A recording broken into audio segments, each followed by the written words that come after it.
নমস্কাৰ আপোনালোকক স্বাগতম জনাইছোঁ পিবি এডুকেশ্যন চেনেলটোলৈ। মোৰ নাম ভৈৰৱী গগৈ আৰু আজি আমি কেইটামান important Indian geography question discuss কৰিম। আমাৰ প্ৰথম প্ৰশ্নটো হৈছে Muga silk is a geographical indication tag protected in which of the following state in India it is produced.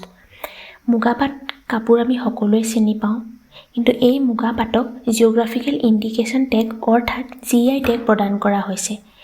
তো এই প্ৰশ্নটোত সুধিছে যে নিম্নলিখিত ভাৰতৰ কোনখন ৰাজ্যত এই মুগা উৎপাদন কৰা হয়। তো ইয়াৰ লগতে এটা কথা মনত ৰাখিব যে 2007 চনত মুগাক এই GI টেগ প্ৰদান কৰা হৈছিলে। তো এই অপশ্যনসমূহৰ ভিতৰত ৰাইট এনচাৰটো হ'ব অসম। অসমত মুগাপাটৰ উৎপাদন কৰা হয়। এতিয়া আহোঁ আমি আমাৰ দ্বিতীয় প্ৰশ্নটোৰ ফালে। দ্বিতীয় প্ৰশ্নটোৰ হৈছে Baba Budangiri hills in Karnataka are the place of origin of which among the following plantation crops in India. So' ইয়াত প্ৰশ্নটোত কৈছে যে কৰ্ণাটকৰ বাবা বুদাংগিৰি পাহাৰ নিম্নলিখিত কোনবিধ ফচলৰ উৎপত্তি স্থান, অৰ্থাৎ আমাৰ অপশ্যনত থকা উত্তৰকেইটাৰ কোনোবা এটা শস্য এই কৰ্ণাটকৰ বাবা বুদাংগিৰি পাহাৰত খেতি কৰা হয় বা ইয়াত অত্যাধিক পৰিমাণে খেতি কৰা হয়। তো ইয়াৰ শুদ্ধ উত্তৰটো হ'ব কফি।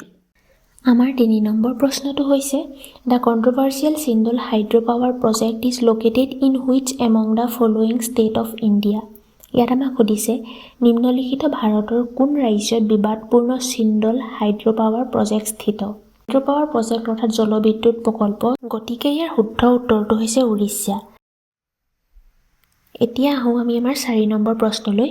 ইয়াত সুধিছে which of the following river does not ফ্ল' ইন টু দ্য এৰাবিয়ান চি। অৰ্থাৎ ইয়াত আমাক সোধা হৈছে যে নিম্নলিখিত কোনখন নদী আৰৱ সাগৰত গৈ পৰা নাই। সদ্যহতে আমাৰ প্ৰায়ভাগ ভাৰতীয় নদীয়ে আৰবিয়ান চিত গৈ পৰিছে, কিন্তু আমাক প্ৰশ্নটোত সোধা হৈছে যে কোনখন নদী আৰবিয়ান চিত গৈ পৰা নাই। গতিকে ইয়াৰ শুদ্ধ উত্তৰটো হ'ব তুংগভদ্ৰ। এতিয়া আহোঁ আমি আমাৰ 5 নম্বৰ প্ৰশ্নলৈ। ইয়াত আমাৰ অপশ্যনসমূহ এড কৰিবলৈ থাকি গৈছে। যি কি নহওক আমাক প্ৰশ্নটোত সোধা হৈছে which of the following region has an internal drainage system. অৰ্থাৎ আমাক ইয়াত কৈছে নিম্নলিখিত কোনটো অঞ্চলত ইণ্টাৰনেল ড্ৰেইনেজ ছিষ্টেম আছে। ইয়াৰ শুদ্ধ উত্তৰটো হ'ব থৰ ৰিজন। আমাৰ 6 নম্বৰ প্ৰশ্নটো হৈছে Dodabetta peak is located in which of the following hill range. অৰ্থাৎ দোদাবেত্তা পিক নিম্নলিখিত কোনটো পৰ্বতমালাত অৱস্থিত। ইয়াৰ শুদ্ধ উত্তৰটো হৈছে নীলগিৰি পৰ্বত। 7 নম্বৰ প্ৰশ্নটো হৈছে which of the following desert is located in India. অৰ্থাৎ নিম্নলিখিত কোনখন মৰুভূমি ভাৰতত অৱস্থিত। ইয়াৰ অপশ্যনসমূহৰ ভিতৰত শুদ্ধ উত্তৰটো হৈছে থৰ মৰুভূমি। আমাৰ 8 নম্বৰ প্ৰশ্নটো হৈছে which one of the following reverse of India does not form A delta. অৰ্থাৎ নিম্নলিখিত কোনখন নদীয়ে ইণ্ডিয়াৰ নদীয়ে ডেল্টা ফৰ্ম নকৰে। ডেল্টা অৰ্থাৎ আমি ক্লাছ 8 বা 9 জিঅ'গ্ৰাফি ক্লাছত আমি পঢ়ি আহিছোঁ যে ডেল্টা হৈছে এখন নদীয়ে নিজৰ লগত বিভিন্ন ধৰণৰ জাবৰ জোঁথৰ বা মাটি নিজৰ লগত কঢ়িয়াই আনে। নদীখনৰ যেতিয়া গতিটো একেবাৰে কম হৈ যায় তেতিয়া সেই জাবৰ জোঁথৰবোৰ নদীখনে নিজৰ লগত কঢ়িয়াই লৈ যাব নোৱাৰা হয়, আৰু সেই তেনে অৱস্থাতে সেই জাবৰ জোঁথৰ বা অন্যান্য শিল বা বালি মাটি এই সকলোবিলাক নদীৰ কাষৰ এটা অঞ্চলত জমা হৈ ত্ৰিভুজ আকৃতি লাভ কৰে। এনেধৰণৰ স্থলভাগটোকে ডেল্টা বুলি কোৱা হয়। চ' আমাক প্ৰশ্নত সোধা হৈছে যে আমাৰ ভাৰতৰ কোনখন নদীয়ে কোনো ধৰণৰ ডেল্টা ফৰ্ম নকৰে। ইয়াৰ সঠিক উত্তৰটো হ'ব নৰ্মদা নদী। আমাৰ 9 নম্বৰ প্ৰশ্নটো হৈছে which of the following is the largest artificial lake of India. অৰ্থাৎ নিম্নলিখিত কোনটো আমাৰ ইণ্ডিয়াৰ আটাইতকৈ ডাঙৰ কৃত্ৰিম হ্ৰদ। কৃত্ৰিম হ্ৰদ অৰ্থাৎ মানুহৰ দ্বাৰা বা মানুহৰ যিকোনো কাৰ্যৰ ফলত সৃষ্টি হোৱা কিছুমান হ্ৰদ।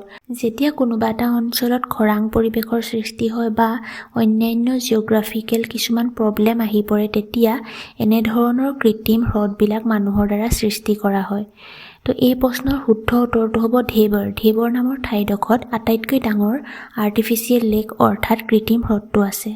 আমাৰ 10 নম্বৰ অৰ্থাৎ শেষৰটো প্ৰশ্ন হৈছে which one among the following Indian river originate in Maharashtra and flows through Karnataka and Andhra Pradesh and drain into the Bay of Bengal in Andhra coast.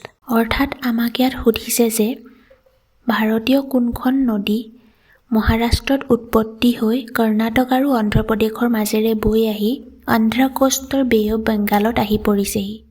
তলত দিয়া অপশ্যনসমূহৰ ভিতৰত শুদ্ধ উত্তৰটো হ'ব কৃষ্ণা নদী। আপোনালোকৰ বাবে এটা হোমৱৰ্ক আছে।